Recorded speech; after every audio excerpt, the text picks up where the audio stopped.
of concern, but you walked by like you never heard. And you can bring down my level of concern. Just need you to tell me we're alright, tell me we're okay. Panic on the brain, Michael's gone insane. Julie starts to make me nervous. I don't really care what they would say. I'm asking you to stay in my bunker underneath the surface. Wondering, would you be my little quarantine? Or is this the way it ends? 'Cause I told you my level of concern, but you walked by like you never heard. And you can bring down my level of concern. Just need you to tell me we're alright, tell me we're okay. Tell me we're alright, tell me we're okay. Tell me we're alright, tell me we're okay. And bring down my level of concern. Just need you to tell me we're alright, tell me we're okay.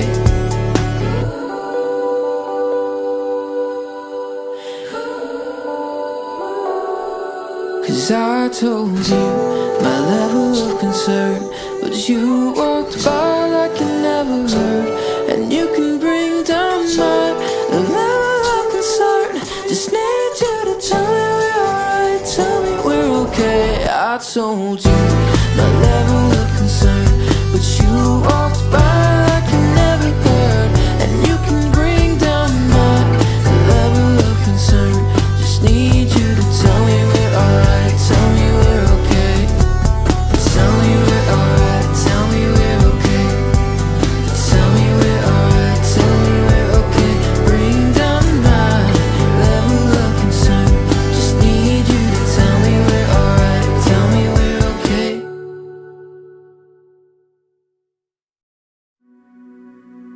Well, welcome to Cedar Creek. We are so glad that you've joined us this weekend. We're going to sing a couple songs and worship Jesus so that we can connect our hearts to who he says we are. And so as we sing these, just feel free to connect in your living room, wherever you are. We're going to worship together, so let's lean in.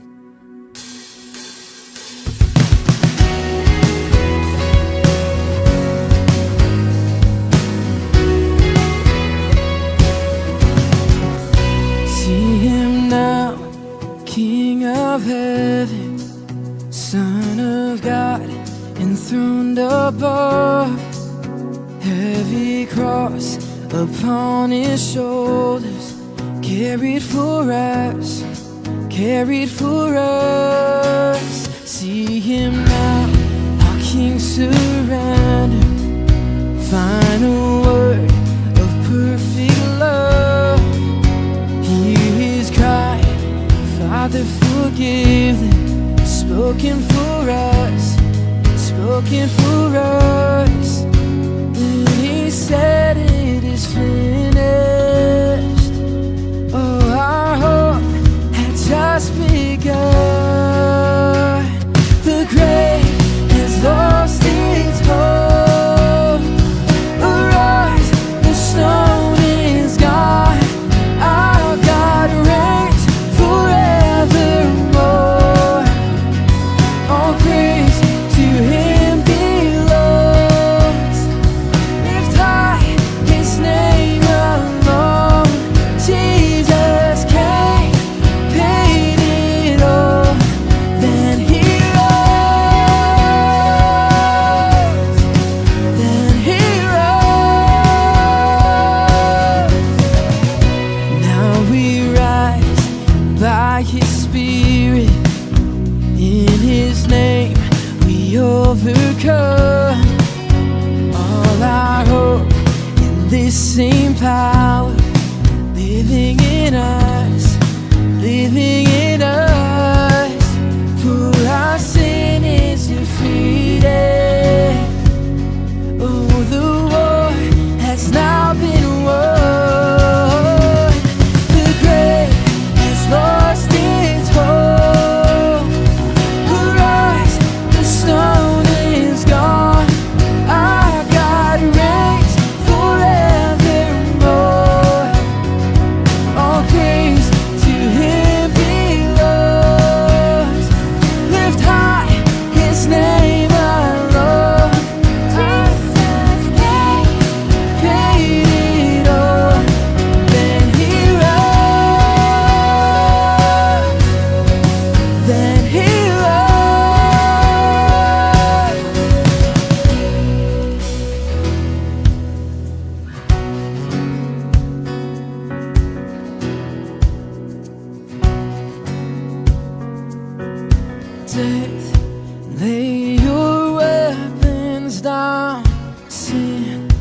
You're defeated now, the stone is rolled away. Our God reigns. Crown him with many crowns soon. Every knee will bow, the stone is rolled away. Our God reigns. Take, lay your weapons down, sin. You're defeated now, the stone is rolled away. Our God reigns. Crown him with many crowns soon. Every knee will bow, the stone is rolled away. Our God reigns. The grave has lost its hold. The rise, the sun is gone. Our God reigns forevermore. All praise to Him belongs. Lift high His name alone.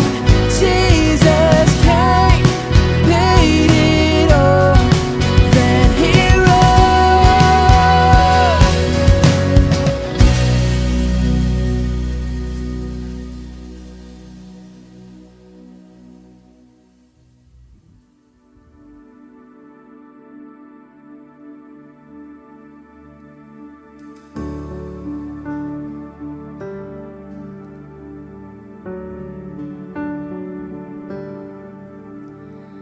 Who is the great King of glory, seated on high in the heavens? Oh, Jesus, you alone. You are the Lord God Almighty, strong in compassion and mercy. Oh, Jesus, you alone. And I've searched the world for a love that could fill my heart, for nothing compares to the wonder of who you are. Holy, all the earth singing, holy, all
your blood for salvation. You broke the curse for our freedom. Oh, Jesus, you Lord. You rose from death with the morning. You'll come again in your glory. Oh,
Well, I love the line in that song that says, I've searched the world for a love that can fill my heart, but nothing compares to Jesus, who you are. See, as a church, we want to create spaces and places where you can be introduced to Jesus and the life-changing adventure with Him. One of the ways that we get to do that every single week is through the groups that are happening all throughout the week, all over the country. And you can join one of those groups. But in order for us to reach thousands of people through groups, we need hundreds of leaders to say yes to the call that God is placing on their heart to step up and lead. Don't take my word for it. I want you to hear from one of our incredible leaders on her journey of joining a group to leading a group. When we first started coming to Cedar Creek, my husband and I were just married. Since then, we've been probably in every group you can imagine, whether it's been couples or married with children. Nobody is perfect. Everyone has their own set of struggles. And as we were so supported and loved through the groups that we experienced, we knew we wanted to create a space for even more people to get involved. I really felt passionate about leading a women's group specifically. So I just wanted to provide a space for people to feel connected and to learn more about God and each other. We meet on Wednesdays during the day from like 9:30 to 11. The ladies come in, we socialize, we grab a cup of coffee, we sit down and talk, and then we dive right into God's Word. Right now I have a passion for the women and myself to learn how in the heck to even study the Bible, because it can be so overwhelming. So as soon as the stay-at-home order happened, I immediately thought about my group. And then I also wanted to provide a space for other people who maybe weren't even in a group yet. Being able to see people in real time, talk to them, talk about our study, see what's going on in their life. And it's definitely not the same as being face to face, but it's a real close second when it comes to how you're able to connect and you feel like you're not alone in this. So if you're considering leading a group, I will just tell you this. The fact that you're considering it means there's a good chance God's put it on your heart and that you are totally capable. Just whatever you're passionate about, think about that and pray about that and see, is this a space that I can create for other people to connect in this way? People are craving connection, and you just don't know what God can do in you and through you by just saying yes to that simple step of inviting others into your life in a group situation. Well, Kim, I'm incredibly grateful for the way that you stepped into the role of leadership and the difference that that is making in so many people's lives thank you. And for those of you out there right now who God is calling to lead a group, we need you. We need you to go to cedarcreek.tv/groups right now to learn how you can sign up to lead a group in this coming semester. And together, God will use us to rise up, to rise together and make a difference.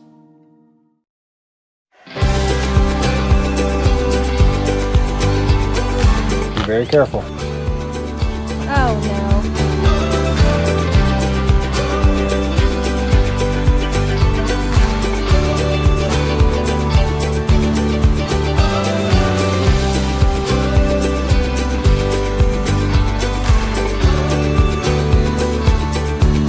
That's my new coworker.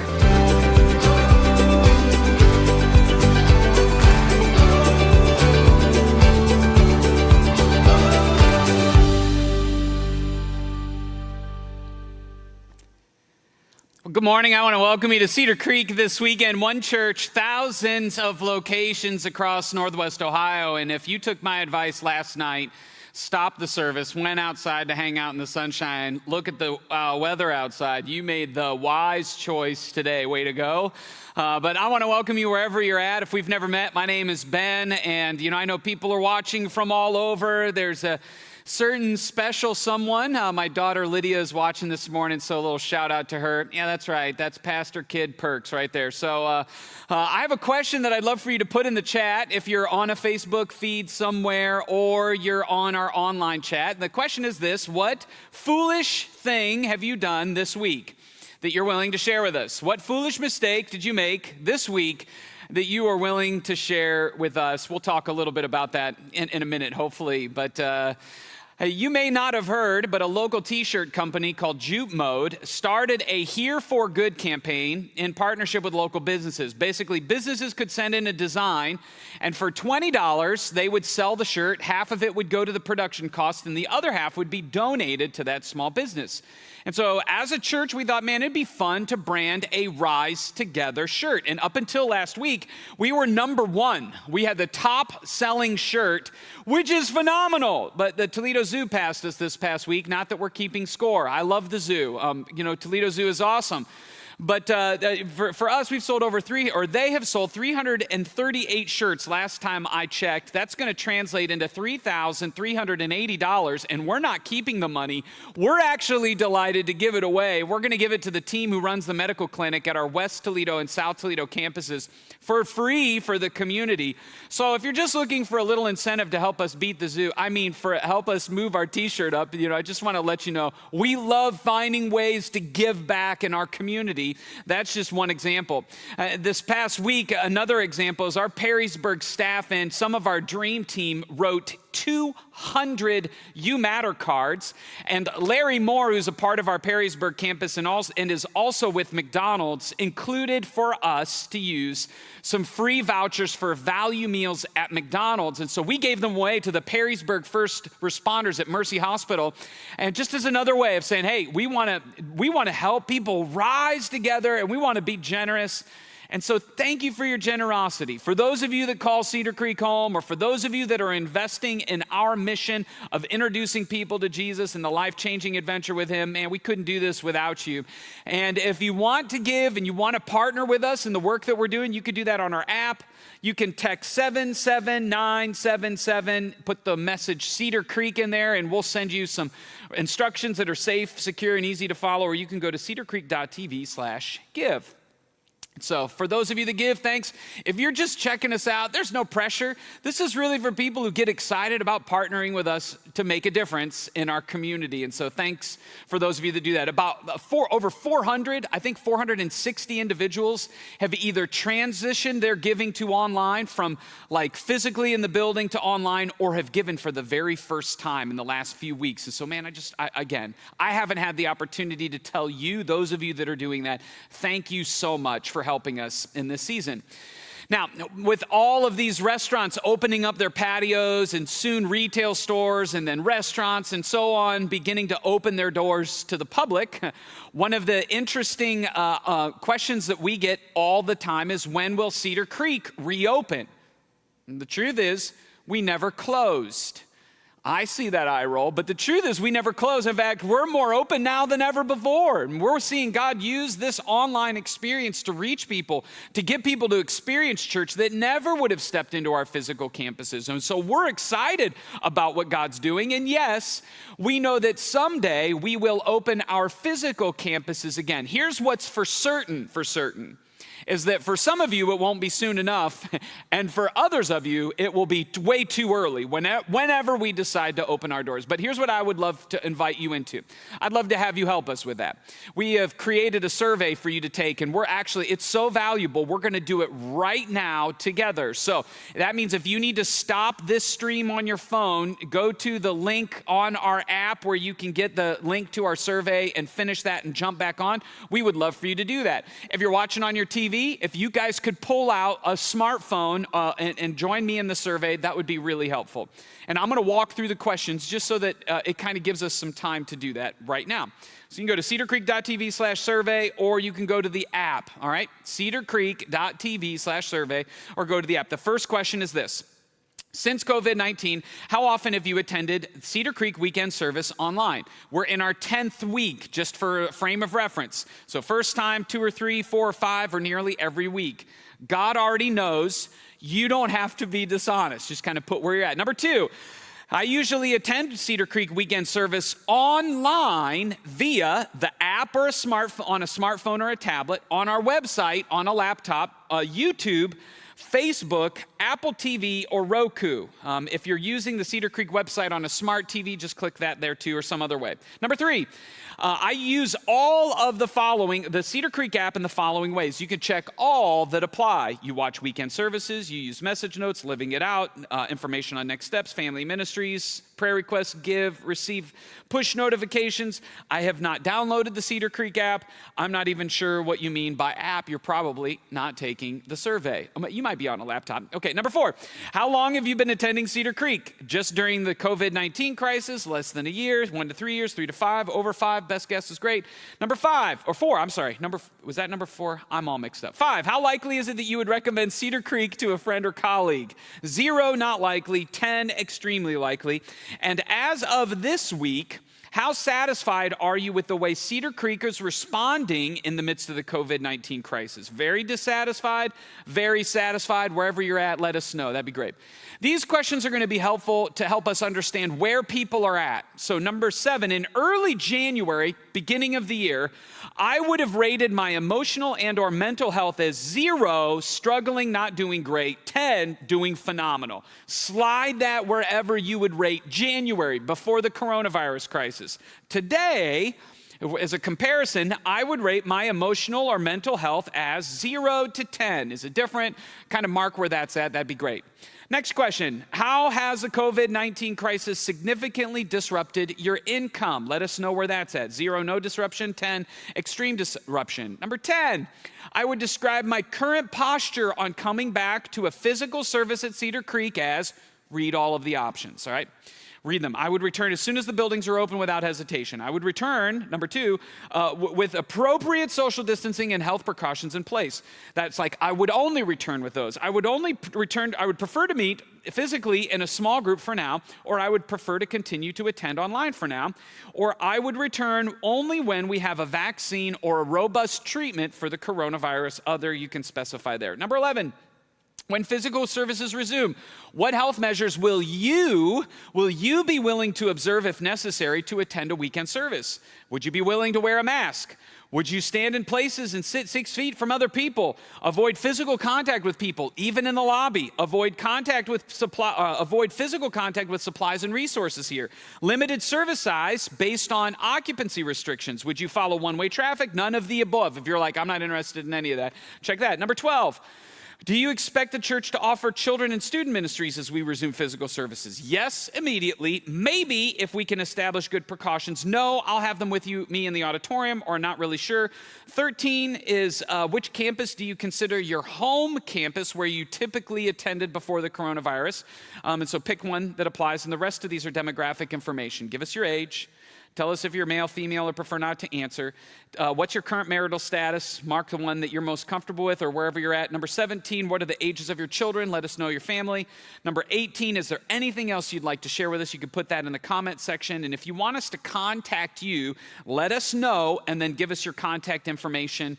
And that's it. That would be so helpful for us as we begin to make plans. And so thank you for taking a few minutes to share your voice with us. Your information will be so helpful as we put together the final pieces of preparation. That does not mean we're opening next weekend, on what it looks like for us to reopen. And one thing's for certain is that we're all certainly thinking about this. And so thanks. In these certain times, In these certain times, one thing that's for certain is our level of certainty. you don't have to wonder what's going on. There are answers. All you need is a favorite podcast or an acquaintance that works at a hospital. In just 2 months, we have managed to collectively come together and all become experts on pandemic-related topics. Just call up a relative. Ask a neighbor. They will know for certain whether or not COVID-19 was manufactured in a lab or if the United States is just interested in making money off of vaccinations. Sure, a doctor who's studied infectious disease for 45 years might have one thing to say, but you read a blog post written by your friend's former classmate, and you skimmed the first couple paragraphs of an Atlantic article that you would have kept reading had you not scrolled down and seen how long it was. Who's to say who's right? We are. In these certain times. If something labeled a documentary shows up on your Facebook feed, you can be 100% certain it is certainly true. It's a documentary after all. They wouldn't call it a documentary if it wasn't true. In no uncertain terms, There are good guys and there are bad guys. The good guys are the ones you agree with, obviously. and the bad guys, they're the ones who are biased, unobjective, agenda-driven. They watch the other channel. Certainty and correctness go hand in hand. The more certain you feel, the more correct you are. Certainly this isn't something that the entire world is uncertain about. I can say for certain that who you voted for in the 2016 presidential election determines what you think about this pandemic and what's really going on. In these certain times, You can be certain. I can be certain. We can be certain. Don't let anyone take away your certainty. Your certain beliefs are the right ones. And there's a study that confirms it. We're all in this apart. We're all in this apart. Oh man, I know for me, it gets funnier every time I watch that. I mean, the goal really of this series is how do we not get stuck here where we are certainly apart from everybody? And I know a lot of us, we don't feel certain about anything. Other people seem really convinced about everything that we're facing. And so really, this whole conversation is how do we move forward together? And my concern is that our certainty or our uncertainty is dividing us. And so over the past few weeks, we talked about how we need to keep dreaming, how we need to keep growing, how we need to keep our character, how we need to keep caring. And what I want to share with you today, honestly, is almost so practical, it might not feel spiritual enough. Now, I know that's not for everybody. I think it's very helpful, very practical. If you're taking notes on our app, the bottom line is this: we need to keep asking.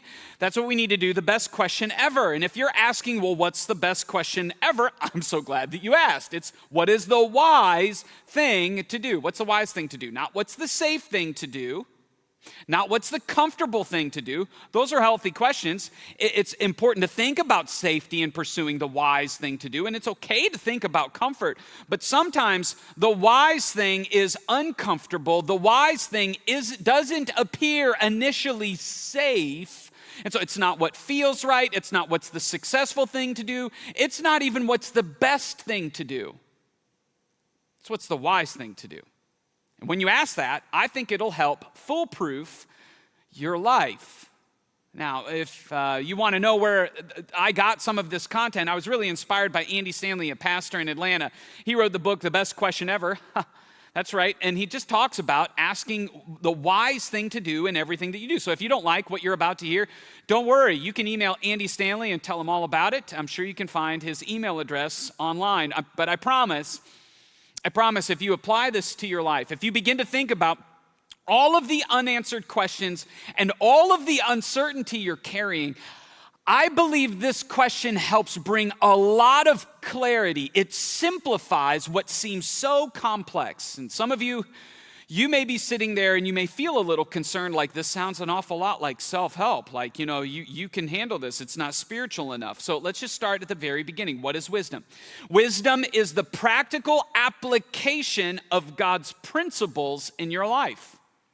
God has principles. It's called wisdom for your finances, for your marriage relationship, for your work, for your words, for your sex life, for the way that you physically take care of your body. All of that. He has these principles. And if you view them as rules, like rules that God asks everybody to follow, then you don't have a personal relationship with him. You maybe know about God, but you're not knowing God personally in your life. That's the foundational step of a life-changing adventure with him. It's knowing God. And when you know him, you see these wisdom principles as ways of making your life better.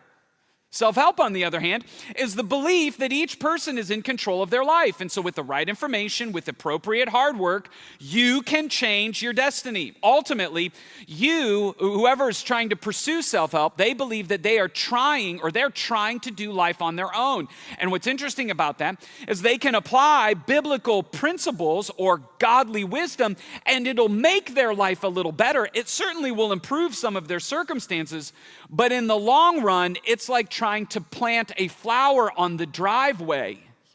You don't have the soil and the foundation, the nutrients that you need to keep your life flourishing. And eventually it just becomes exhausting. It's an exhausting way to live. See, it's in Jesus where he helps you become what you cannot, and he can bring the grace and forgiveness to your life when you fail to live up to that standard, when you kind of screw up. So that's what's amazing about staying connected with God. Why? Because it says in the Proverbs, the Lord grants wisdom. In other words, all wisdom comes from God. From his mouth come knowledge and understanding. You see, when you realize this, suddenly applying these biblical principles to your life is deeply spiritual. Asking the question, what's the wise thing to do, is a deeply spiritual question. It's realizing that you're taking a step of trust. And so in your finances, in your relationships, in life, when you ask, what's the wise thing to do? You're inviting God to help bring clarity on that next step. To not do that is kind of foolish. I think the problem that we all face is we're just bombarded with options. We're bombarded with sales messages. We're bombarded with feelings. And so when it comes to all of these things, oftentimes what we default to is whatever seems most fun, whatever's going to feel the best. And just because it feels good doesn't make it wise. In fact, it's amazing how fast something that you think is going to make you feel good can make you foolish. I mean, I remember in college, it's like, we're going to get wasted all weekend. And so at first, it's like, this is great. I mean, I feel great. And then the next day, you're like, I feel terrible. I feel like a fool. And then if you did things that you didn't remember that you find out about from your friends, then you feel really foolish. Or, think about, staying up until 2 a.m., hypothetically speaking, playing Fortnite, or watching your favorite show, and then you wake up the next day, and you got to show up for a meeting or your kids or whatever, you feel a little foolish. I mean, pretty much all of TikTok is fun that oftentimes turns into something a little foolish when you think about the amount of hours that are put into it. Now, I know some of you're thinking, Ben, stop being such a killjoy. I mean, this is why I don't like church, because all they do is squash all the fun out of life. Time out. I love having fun. I just don't think we realize how much being foolish can cost us. Let's think about it. Foolish choices at the service, they just embarrass us. Now, it's not that big of a deal. I think we can live with that. For example, Lulu texted in that she texted her grandson to apologize for missing her birthday, and then she realized his birthday isn't until the next day, until tomorrow. Lulu, that's hilarious, and so what happens? You something foolish, whoops, and it's a little embarrassing, right? But as we continue to engage in foolishness, it starts to inconvenience us. Like Marna said last night, she put on jeans for the first time. That didn't feel convenient. Or like Meg, Meg, this is funny. Meg said she put her shirt on backwards 2 days in a row. A little inconveniencing, a little embarrassing. Kevin locked both sets of keys in his car. Foolish choice, foolish mistake, terribly inconveniencing, right? I mean, Brittany put the peanut butter in the fridge, and so the next time you go to make a peanut butter sandwich, it's a little hard to spread the peanut butter over the bread. It's inconveniencing, but if we keep making foolish choices, ultimately they start to hurt us. And what's interesting is when we make foolish choices, our tendency is to blame other people for the hurt that we have, when in reality, it might have been our own choice that caused the pain, our own choice that wounded us. And ultimately, if we keep living in foolishness, it limits the life that you and I want, that we were created to live. Now, here's what makes Joseph's story so interesting. In fact, you can read along with it in Genesis chapter 37, 39 through 50.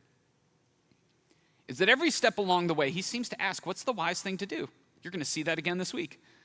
Even in circumstances that he didn't deserve, that he didn't pick, that he was unjustly put into, he didn't let his external circumstances keep him from asking what's the wise thing to do here. He didn't get stuck in the past. No, he allowed that to bring clarity to where he's at in the moment. You're going to see that again today. We're in episode 5. In fact, if this is the first time that you're here, you could stop this episode, go back and binge watch all of the previous episodes on our app or on our website, and then pick this service up whenever you leave off, like wherever you're at. And that'll be great. Easy, very convenient. To help give a little context on Joseph's story, Joseph had been in prison for a long time, and Pharaoh, the most powerful man in the region, maybe even the world, he has a dream. And when he shared it with his advisors, his religious advisors, they don't understand it. As he talked about it with his friends, they don't understand it. As he consulted dream experts, they don't understand it. And one day, one of his staff members was delivering his meal, and he said, hey, listen, when I did some time in prison where you sent me, I had a guy who interpreted my dream successfully. His name's Joseph. And so Pharaoh sent for Joseph at once, and he was quickly brought from the prison after he shaved and changed his clothes and went in and stood before Pharaoh. I don't know if there's a more culturally relevant passage in the whole story than what we read right here. I mean, talk about coming out of quarantine. They shaved and they changed clothes. Some of you, the only thing you need to hear today is put on some different clothes, okay? That same outfit 5 days in a row's got to go, right? Shave it up, there we go. So this is where Joseph is at. Now, let's imagine the pressure. He's walking in after being in prison for years to the most powerful man in the world. Imagine all of the what ifs he would be thinking about. Imagine the risks and the pressure and the fear. And as he comes in, Pharaoh says to Joseph, in front of the most powerful people in the room, I had a dream last night, and none of these people here can tell me what it means. But I've heard that when you hear about a dream, you can interpret it. Now, this is a big deal. Dreams were considered messages from God, and nobody understands what the gods in that religious culture are trying to tell Pharaoh. In fact, archaeologists have found that most ancient cultures had some sort of dream interpreting reference or resource, or like a dream book. The oldest dream book on record goes back 4,000 years, which puts it near the time of Joseph, and it was found in Egypt. And so here Pharaoh is telling the smartest people in the world, or in his kingdom, that they can't interpret it. But I heard that you can. Wow, what a compliment. Wow. I mean, imagine, what would you say? Well, yes, I can. This is impressive. I mean, that would be the successful thing to do. That would be the resume building thing to do. That might be the culturally relevant thing to do. But instead, Joseph asks, what's the wise thing to do? And look at how he responds. He says, it's beyond my power to do this. But God can tell you what it means and set you at ease. I can't, but I know the God who can. This is so important. When we ask what's the wise thing to do, wisdom reminds us what is God's to clarify what is ours. It's powerful. Joseph could have taken credit. He could have said, well, yeah, of course, I interpreted their dreams. I'm kind of a big deal. But that would have been taking credit for what is God's. On the other side of that, I think where a lot of us are is maybe Joseph could have felt the pressure of that statement. The most powerful man in the world is saying, I need you to fix my problem. And so here Joseph is like, oh, he could have been overwhelmed. Some of you may feel overwhelmed. It's like you're carrying the weight of the world. I know for me, I'm feeling it. I feel it with our family. I feel it with our church. I feel it in some ways with our community. And if I'm not careful, I'll start to think it's all on my shoulders. It's all on our shoulders. We got to figure this out. The pressure is on. And that's, when you think about it, a little foolish. And I don't mean to be condescending. I'm talking about me too. Why? It presumes that we are God. And we forget what is God's to clarify what is truly ours. You see, when we do that, it gives us an opportunity to surrender some of the burdens that we've been carrying that aren't ours to carry. Maybe you need to do that today. Maybe you've just been carrying too much. Maybe you felt like it's all on your shoulders. No, wisdom clarifies that some of it is God's. He's got it. And you can surrender that to Him so that you can then pick up what is truly yours. What is your purpose here? When you do that, do you know what the result is? Look at the passage. It sets you and me at ease. It doesn't mean that the problem goes away. It just means that wisdom provides the proper perspective that we need in order to clarify the next step that we need to take. And so Joseph's like, hey, I can't, but I know the God who can. And I think He can set you at ease. And so Pharaoh tells him the dream. He says, I was standing on the Nile River, and there were 7 healthy cows, beautiful, big, fat. And out of the Nile came 7 scrawny, creepy-looking cows, and they devoured the 7 healthy cows. He said, I had a second dream. There were 7 bundles, full heads of grain, of wheat, I think it was. And there were these 7 thin heads of wheat that swallowed up the healthy ones. Help me understand what this means. And Joseph says, well, God has an answer for you. And he goes on to unpack the next 7 years will be a period of great prosperity throughout the land of Egypt. But afterward, there will be 7 years of famine, so great that all of the prosperity will be forgotten in Egypt and the famine will destroy the land. It's a powerful moment. Put yourself in the room. This prisoner is just given back an interpretation that is forecasting the future of Pharaoh's leadership in the entire nation. People are in shock. I mean, he was in prison just a few hours before this. And what's interesting, as Joseph is sharing what God has revealed to him about the interpretation of the dream, Joseph doesn't stop there. He asks again, what is the wise thing to do? In light of this future that God is giving Pharaoh a vision for, a dream for, in light of this future that they're all facing, what is the wise thing for us to do? And Joseph keeps talking. He says, therefore, Pharaoh should find an intelligent and wise man and put him in charge of the entire land of Egypt. Think about how audacious this is. He's telling Pharaoh, you're going to need to hire somebody who's going to be in charge of the whole land. He clarifies what this looks like. He says, then Pharaoh should appoint supervisors over the land and let them collect 1/5, 20% of all of the crops during the 7 good years. We're going to set aside 20%. He says, that way there will be enough to eat when the 7 years of famine come to the land of Egypt. Otherwise, the famine will destroy the land. Joseph asks, what's the wise thing to do? And the wise thing to do is to set aside some of the resources in the years of plenty to help subsidize the years of the not enough. Why? Because wisdom allows our goals for tomorrow to guide our decisions, our priorities today.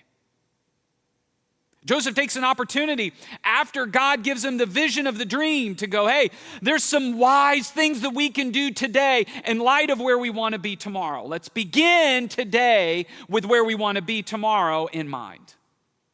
Let's do what's most valuable first. Let's play the long game.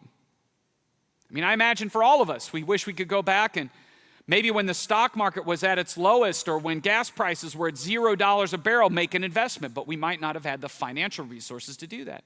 I know for those of you that we're all facing different economic realities, but for those people that you know that set aside a little emergency fund, it doesn't mean that their life is easy. It doesn't mean that they're problem-free, but I promise you, it does set them at ease a bit. It changes the level of anxiety when you set aside a portion in those years of plenty to help you navigate the years of not enough. I mean, it says in the Proverbs, it says, the wise store up choice food and olive oil, but fools gulp theirs down.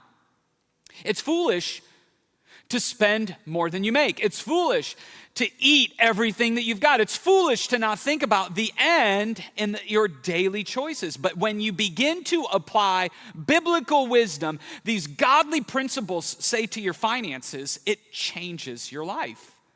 It doesn't feel fun in the years of plenty when it's like, well, what have we to be afraid of? But that's a self-help mindset. The self-help mindset believes that I'm in charge. I control it all. I'm my provider. And then you realize in the years of famine that you're not. You're not as in control as you thought you were. So maybe it's time for some of you to honor God with your finances, to give first to Him, to save second, a percentage of what you have in the years of plenty. You're like, Ben, we're in an economic crisis. Yeah, but at some point, we're going to get out of this. Start practicing this now. So give, save, and then live on the rest. I think relationally, this is true also. I think this is true for us in our workplaces and in our families. Wisdom allows our goals for tomorrow in marriage, in our family, with our physical bodies to guide our decisions today. Like for those of you that are sick of being together, maybe you're experiencing marital tension right now. I want you to take a deep breath and imagine where you want your life and your marriage to be 10 years, 20 years from now. When you're wrinkly and you're old and you've spent decades together and your body can't do what it used to be able to do and you don't look the way that you look today, what do you want your life to be like? Let's make decisions with that end in mind. And I know what some of you are thinking, but I can't stand to be with him now. I don't know that I can stand another few years. Maybe it's time to reach out and get some help. Because I promise, splitting up doesn't always save or get you where you want to go. Think about where you want your family to be. Think about where you want your physical body to be. Man, when we begin to make great decisions today with the end in mind, it makes life better. It doesn't make it easier. Doesn't always make it more comfortable. But that's the power of asking what's the wise thing to do. I want you to imagine being Pharaoh. At first he had a dream. He didn't understand it. And now he sees that he's facing a looming crisis. What would you do? Like there's going to be 7 years of famine, not 7 months, not a couple quarters, 7 years that could destroy the country. Would you just bury your head in the sand? Would you think, I'll just punt, in 7 years there'll be another Pharaoh? Or I don't know that would you rush to make a decision? Look at what Pharaoh does. He asks his officials, can we find anyone else like this man, so obviously filled with the Spirit of God? It's like he calls his advisors and officials, the people around him, to him, and he says, hey, what do you guys think? And after their conversation, Pharaoh looked at Joseph, and he said, since God has revealed the meaning of the dreams to you, clearly no one else is as intelligent or as wise as you are. So you will be in charge of my court, and all of my people will take orders from you. Only I, sitting on the throne, will have a higher rank than yours. Now, I know some of you know the end of the story, and maybe it's like, oh yeah, this is kind of how the story goes. Take a time out and think about this moment critically for a second. And let's be honest. The most powerful man in the world took a guy out of prison, and it seems like a few hours maybe later, he makes him the second most powerful man in the world.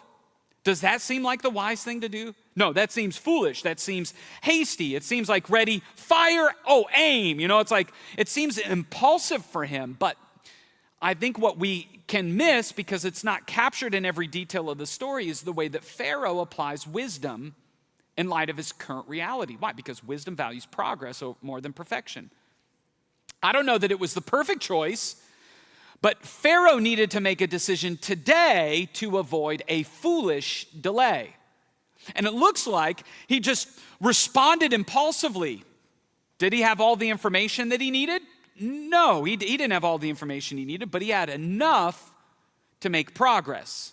Now, for you and me, we can wait until it's perfect, or we can take a step of progress today. And I think what might be easy to miss is the way that Pharaoh gathered information in the moment. Now, we don't know exactly what happened. What we do know is that he talked to his officials. He talked to the people around him. I am sure before Joseph ever stepped foot in front of him, the conversation looked something like this. It started with the cupbearer, and the cupbearer's like, there's this guy I met in prison, and he can interpret dreams. I imagine Pharaoh is like, a guy in prison? Really? And I imagine at that point, he called the prison warden into the conversation. Tell me about this guy named Joseph. And for those of you that know the story, the prison warden released all responsibilities to him because he was successful in everything that he did. And so the prison warden would be like, Joe's amazing. I don't have to work a whole lot. He seems to be successful in everything that he does. Now, if I'm Pharaoh, I'm going, well, why did he end up in prison? And so the prison warden explains that Potiphar put him there. So the next person you bring into the conversation is Potiphar. He's the captain of the guard. The Pharaoh would have known all of these individuals and would have had a conversation with all of them. Potiphar, what was Joseph like? Well, he was amazing. I'd give anything to have him back. Everything that he did, my portfolio grew, the house was run great. The only thing I had to think about was whether I wanted chicken wings or barbecue for dinner, right? I mean, it's like all three of these individuals were like, Pharaoh is phenomenal. So Pharaoh had the information that he needed. He didn't just blindly and impulsively decide purely because Joseph could interpret a dream. That was part of it. But he had enough evidence to make progress. Here's what it says in Ecclesiastes, that if you wait for perfect conditions, you'll never get anything done. Ecclesiastes 11:4. If you go and find it yourself, it talks about farming terms. So I just gave you the BS, the Ben Snyder translation there. Essentially what it's communicating is that too often we wait for perfect conditions, and perfect conditions never show up. So maybe today's the day where you join a group.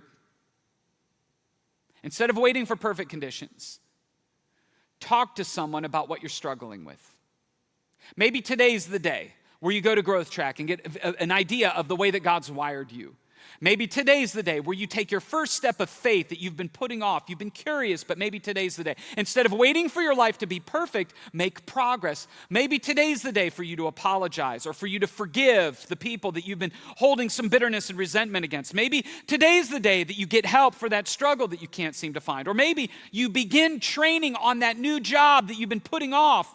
Now's the time to do that. Maybe today's the day where you just ask them out and stop waiting. You just take that step. Maybe today's the day where you look at someone that you haven't said I love you to and you express your appreciation for them in your life. Whatever it is, let's make progress. Wisdom values progress over perfect. So it's at this point where Pharaoh makes Joseph powerful. He had Joseph ride in the chariot reserved for his second in command, and wherever Joseph went, the command was shouted, kneel down. I want you to imagine that moment with me. Like everywhere Joseph went. 13 years prior to this, he was sharing a version of this dream with his brothers, and they hated him for it. And now he's the second most powerful man in Egypt, potentially the world, and thousands of people are bowing before him. Imagine the pressure and the emotion and the, wow, God, I can't believe you've brought me to this place. And sure enough, just as God had revealed, 7 years, Egypt experienced incredible growth. In fact, they had so much leftover grain, they stopped counting, it says. And through those 7 years, Joseph continued to ask, what's the wise thing to do? They set aside storehouses of grain because sure enough, 7 years later, after the years of plenty, the famine struck and it hit hard.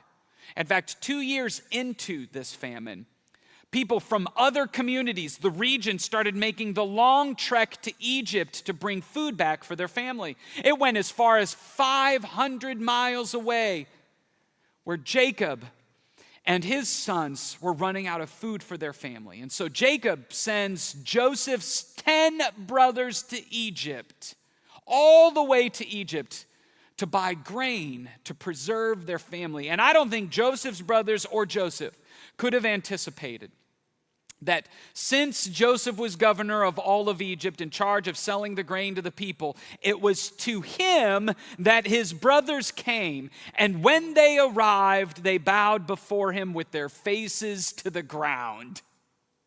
Can you imagine? Could you imagine the emotion of that moment? All of the feelings. It says that the brothers don't recognize Joseph, but Joseph recognizes them. 22 years have passed since he has seen them.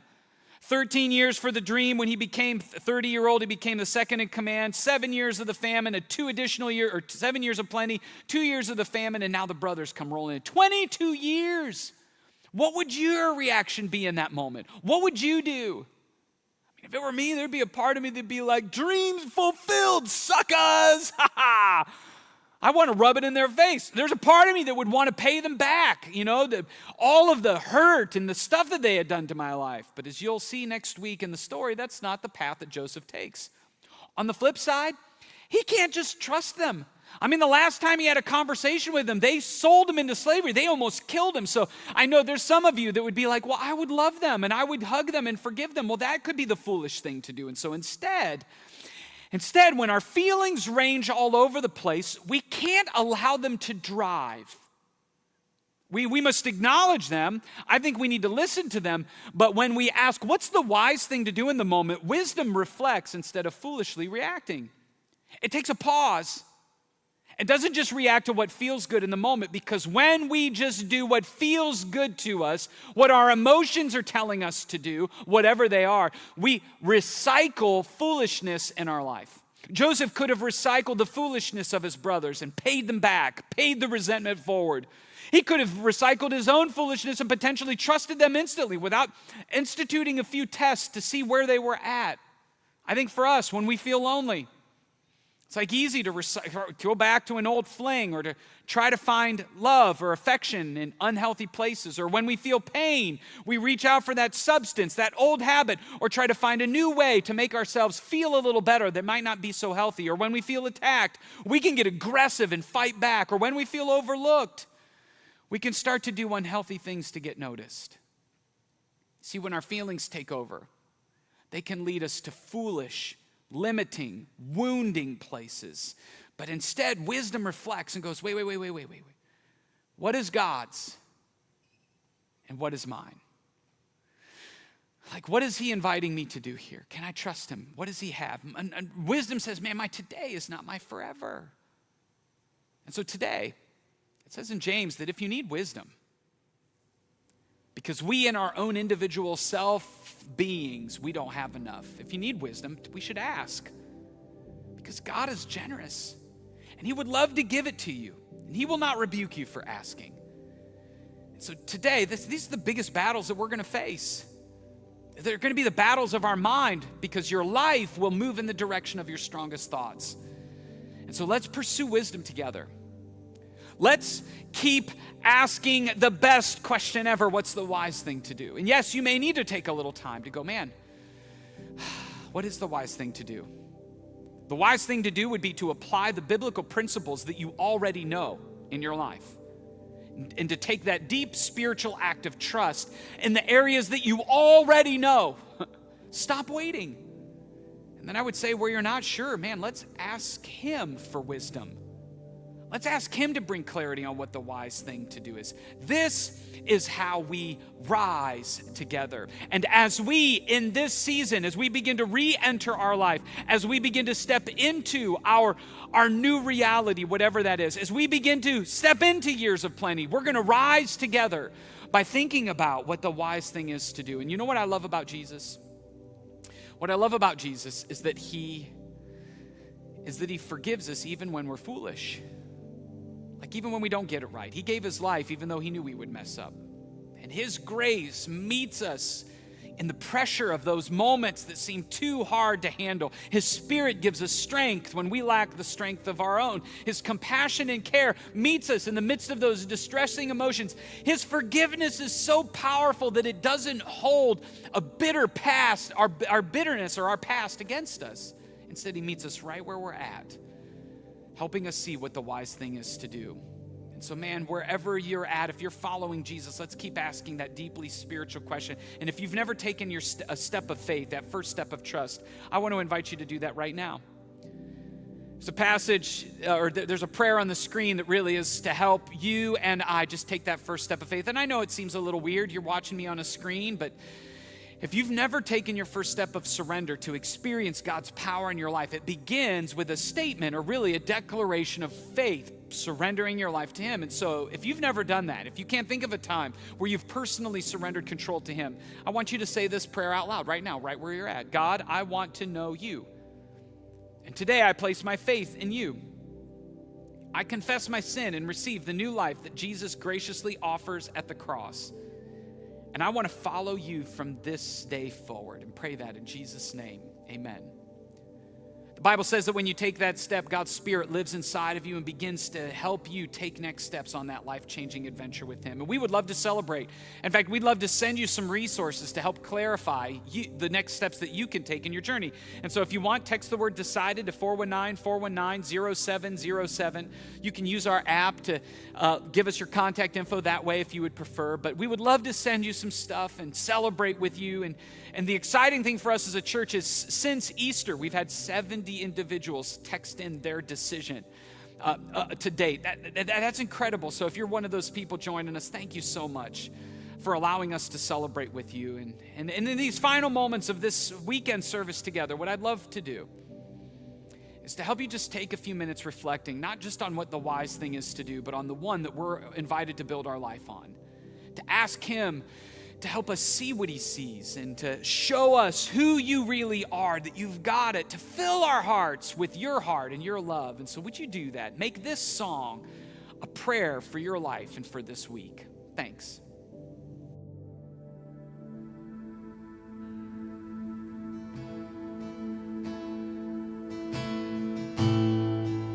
Worthy of every song we could ever sing, worthy of all the praise we could ever bring,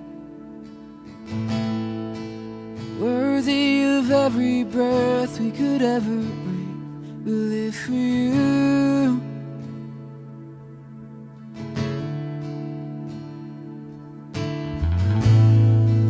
Jesus, the name above every other name.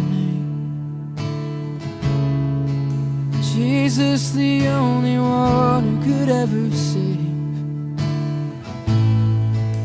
Worthy of every breath we could ever breathe. We live for you. We live for you. And holy, there is no one like you. There is none beside you. Open up my eyes in wonder. Show me who you are and fill me with your heart and lead me in your love to those around me.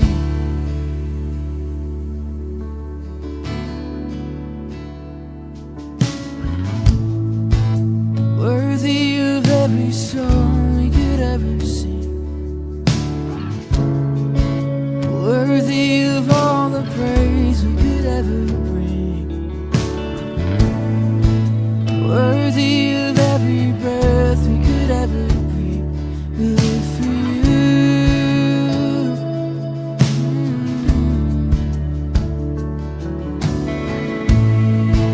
Jesus, the name above every other name.